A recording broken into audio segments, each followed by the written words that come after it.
رمضان میں سب کی بخشش ہو جاتی، سب کی، 4 نہیں بخشے جاتے، 4۔ کسی بھائی میں یہ عیب ہے، ابھی سن کے توبہ کر لینا۔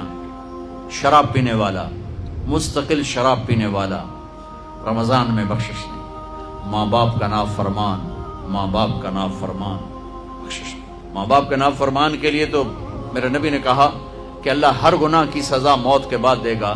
ماں باپ کے نافرمان کو یہیں سے شروع کرے گا اور آگے تک لے کے جائے گا، یہاں بھی سزا دے گا اور آگے بھی سزا دے گا۔ تیسرا کون ہے؟ رشتہ داروں سے لڑنے والا، کبھی بھائی سے لڑا، کبھی بہن سے لڑا، کبھی خالہ سے، کبھی چاچے سے، کبھی مامے سے، کبھی تائے سے، کبھی پھوپھے سے، قریبی رشتوں سے لڑنے والا اور تعلق توڑنے والا، اس کی بخشش نہیں ہوگی۔ چوتھا کون ہے؟ کینہ رکھنے والا، کینہ، نفرت کے ساتھ ان کے ٹانگیں کھینچنا چاہتا ہوں، اس کو کینہ کہتے ہیں۔ تو یہ 4 برائیاں معاف